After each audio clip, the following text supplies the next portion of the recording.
మనం సింహాసనాల మీద అమ్మవారిని చూపిపోతున్నామండి. ఇక్కడ కూడా మనకి 3 సైజులు అనేవి వస్తాయండి. సో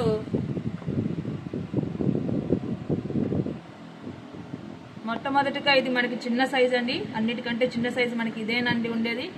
అమ్మవారు పంచలోహాలతో ఉన్నారండి. ఇక్కడ తామర పువ్వు మీద కూర్చొని చూడండి. ఇక్కడ తామర పువ్వు మీద కూర్చొని అమ్మవారు ఉన్నారండి. అండ్ ఇటు అటు గజేంద్రులు కూడా ఉన్నారండి. ఇది మనకి 2వ సైజ్ అండి. ఇది కూడా మనకి అమ్మవారు పంచలోహాలతో వస్తారండి. ఇక్కడ కూడా మనకి అమ్మవారు తామర పువ్వు మీద కూర్చొని ఉన్నారండి. ఇక్కడ కూడా 2 గజేంద్రులు అనేవి వస్తాయండి. మనకి ఇది వచ్చేసరికి చాలా కలర్ఫుల్ గా ఉంది చూడండి.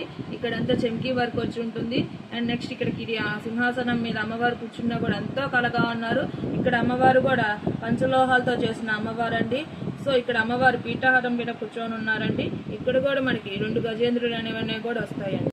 హాయ్ అండి, ఇది చూడండి మనకి చాలా ముచ్చటగా ఉంది. గోల్డ్ ప్లేటింగ్ తో వచ్చిందండి.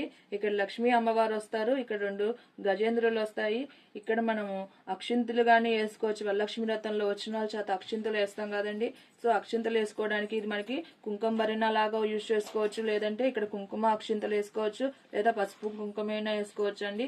చూడండి ఎంత ముచ్చటగా ఉంది. మనకి గజేంద్రులు వచ్చి లక్ష్మీదేవి రావడం ఎంతో బాగుందండి. సో ఇలాంటివి కూడా మన దగ్గర అవైలబుల్ గా ఉంటాయండి.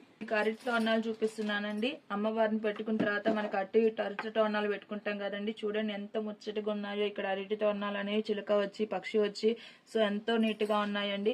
సో మనకి ఇవి పెట్టుకుంటే కూడా బాగా కలగా కనిపిస్తుందండి.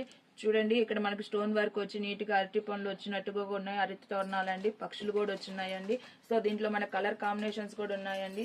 సో ఇట్లా మనకి గోల్డ్ కలర్ కూడా అవైలబుల్ గా ఉంటుంది. గ్రీన్ కలర్ అవైలబుల్ గా ఉంటుంది. అండ్ గోల్డ్ కలర్ కూడా అవైలబుల్ గా ఉంటుందండి.